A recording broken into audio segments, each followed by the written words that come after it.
Itu je perjalanan. Dia tak boleh mengajak. Jadi tuan-tuan, jangan marah tak dapat tauliah. Yang tu relax ya. Imam Ahmad pun tak dapat tauliah.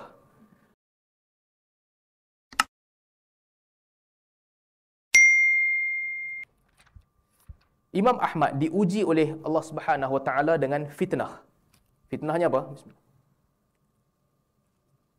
Bab ni penting untuk kita kena tahu.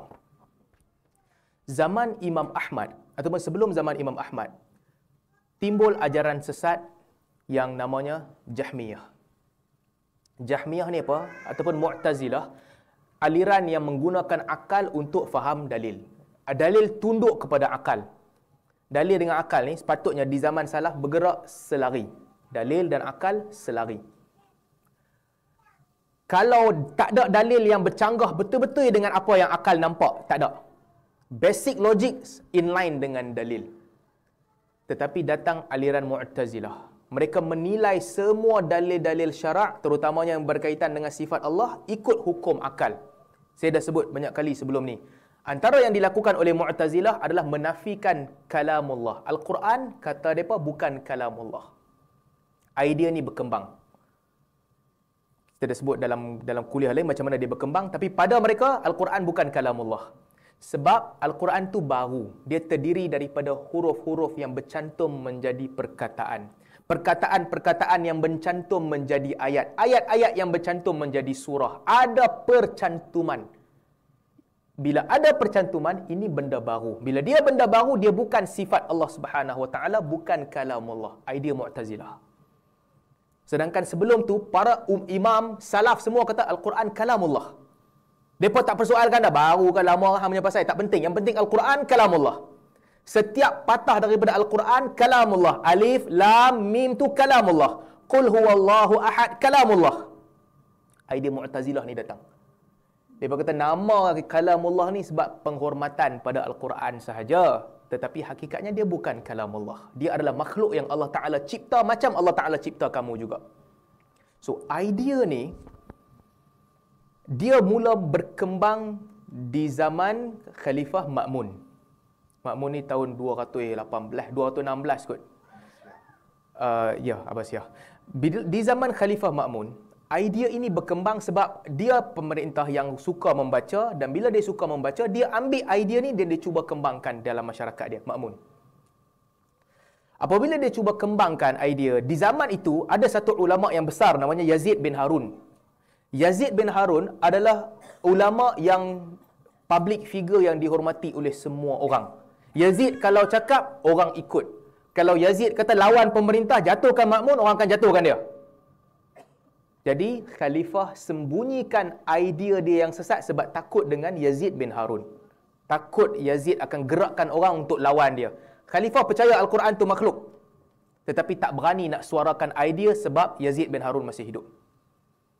Sehingga beberapa ketika, Khalifah nak sebarkan idea dia nak test. Dia hantar orang pergi ke masjid yang Yazid tengah mengajar. Yazid ajak ramai orang mendengar kuliah dia, ajar idea. Orang datang, dia kata, Khalifah keluarkan arahan, sampaikan kepada orang ramai bahawa Al-Quran adalah makhluk. Yazid kata, tak, kadzabta, kamu tipu. Khalifah takkan cakap macam tu. Hari kedua sama juga. Arahan daripada Khalifah, Al-Quran adalah makhluk. Yazid bin Harun kata, kadzabt. Dan orang ramai bangkit untuk membantah. Sampai berita itu kepada Khalifah, Khalifah pun diamkan diri. Tak berani. Sebab Yazid bin Harun masih hidup. Dia public figure yang betul-betul kuat berpegang dengan sunnah. Ketika Ahmad susah, dia offer nak bagi ke Ahmad 500 dirham. Ahmad kata dia tak ambil. Tu hebatnya Ahmad, dia tak ambil duit daripada siapa-siapa pun. Dia susah. Dia susah. Makanan tak cukup. Bila orang cerita kat dia makanan tak cukup, orang cerita kepada Abdul Razak. Abdul Razak menangis. Abdul Razak kutip duit yang ada dekat rumah dia, kutip barang perhiasan isteri dia, jual nak bagi ke Ahmad. Ahmad kata, aku tak ambil. Kalau aku nak ambil daripada siapa-siapa, aku akan ambil daripada hang. Respect kepada guru Abdul Razak, tapi aku tak ambil. Yazid bagi pun dia tak ambil. Abdul Razak bagi pun dia tak ambil. So, setelah Yazid bin Harun meninggal dunia, ketika itu barulah Khalifah mengeluarkan arahan untuk cerita dekat orang yang Al-Quran adalah makhluk. Harun dah mati, tak ada orang yang figure besar untuk lawan. Ma'mun barulah keluarkan idea dia, sebarkan idea di seluruh negara. Sebarkan kepada semua tempat Al-Quran adalah makhluk. dan dia siksa para ulama untuk mengikut idea tu, untuk sampaikan dekat orang. Jangan kata Al-Quran kalamullah, kata makhluk. Dan dia membunuh para ulama yang tak ikut pandangan itu. Antara yang dibunuh adalah Al-Buwaiti. Tuan-tuan ingat tak? Kuliah yang lepas, kita cerita tentang firasat Al-Imam Syafi'i. Al-Rabi', Al-Buwaiti dengan Al-Muzani. 3 orang datang jumpa Al-Imam Syafi'i. Al-Imam Syafi'i kata kepada Ar-Rabi', anta yamut fil hadis. Hang akan mati berpegang dengan hadis, mengajar hadis.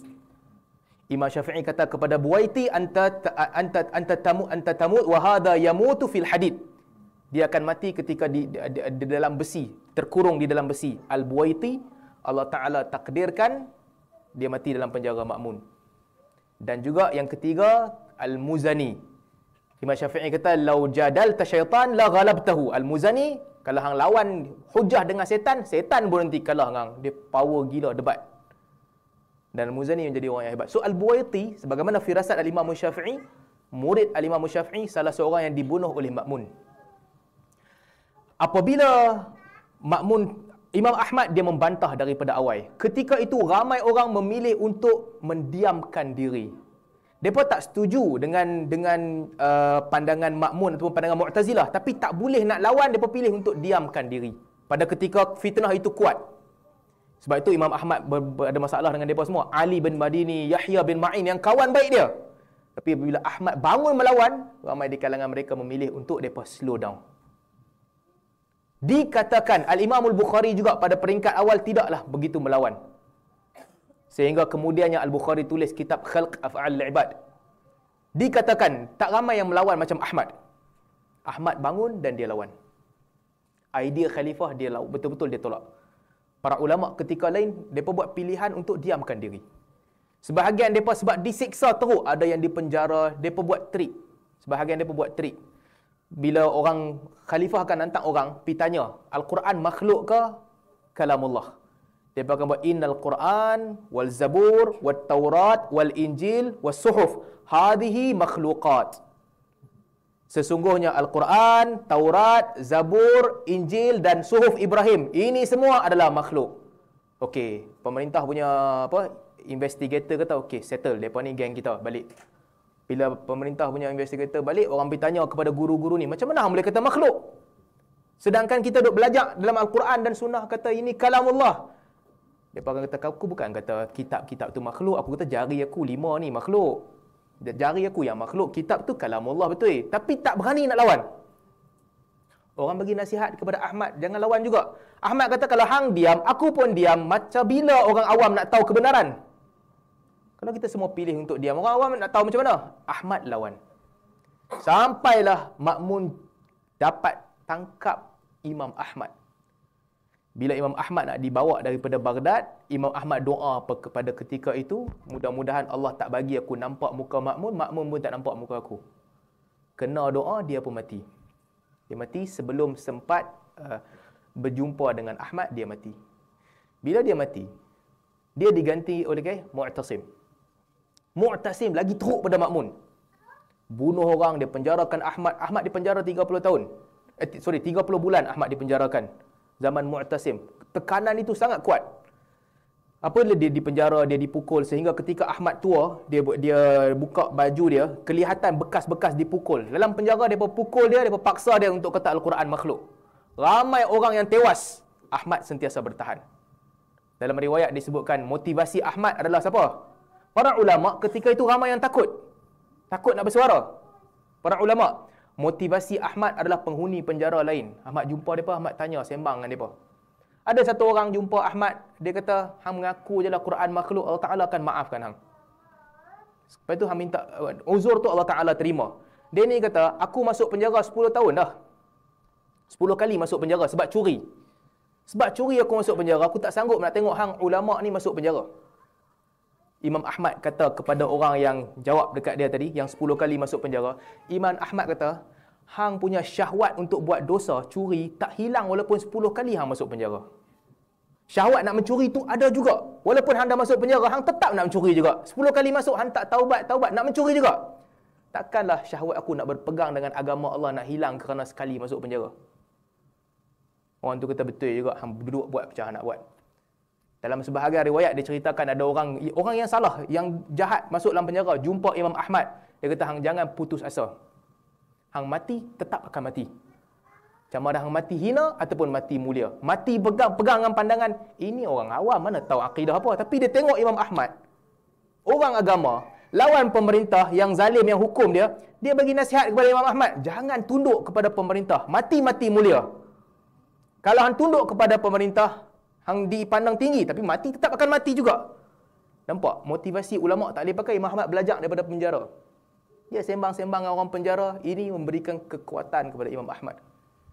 Sampailah lepas tu zaman Mu'tasim, cerita yang masyhur kan, Mu'tasim buka Ammuriyah. Yang ada satu orang perempuan dia dizalimi, panggil wah Mu'tasim hantar tentera buka Ammuriyah. Ketika itu Imam Ahmad dia gembira. Imam Ahmad kata aku maafkan semua yang Mu'tasim buat setelah Ammuriyah dibuka. Imam Ahmad seronok. Mu'tasim pun lepaskan dia daripada penjara. Apabila dia dilepaskan, Imam Ahmad tidak dia masih lagi, sebab selepas Mu'tasim Al-Wathiq billah, Al-Wathiq pun masih lagi Mu'tazilah. Imam Ahmad tak dibenarkan untuk mengajar. Dia boleh duduk rumah aja, masjid dan balik ke rumah. Itu je perjalanan. Dia tak boleh mengajar. Jadi tuan-tuan, jangan marah tak dapat tauliah. Yang tu relax ya. Imam Ahmad pun tak dapat tauliah. Apalah sangat kita punya tauliah tak dapat. Tak ada masalah. Kan? Benda kecil. Bayangkan orang yang kadang-kadang ada kawan-kawan kita marah. Mana boleh tak bagi tauliah apa semua. Tak apa. Kita jangan marah. Orang bagi, tak bagi. Boleh ajak, kita ajak. Tak boleh ajak, kita ajak curi-curi. Ajak kan? Tapi Imam Ahmad pun tak bagi tauliah. Zaman Wathiq, tak dapat tauliah. Tak boleh mengajak. Dia boleh pergi masjid, balik ke rumah sahaja. Tak boleh jumpa orang, tak boleh mengajak. Mu'tasim mati, Wathiq mati. Lepas tu datang Mutawakkil. Mutawakkil awal-awal Mu'tazilah juga. Tapi lepas tu dia bertaubat, barulah dia kembali mengikut aliran sunnah. Apabila dia kembali mengikut sunnah, mengatakan bahawa Al-Quran adalah kalamullah, bukan makhluk. Ketika itu Ahmad dapat kedudukan yang tinggi dan dihormati.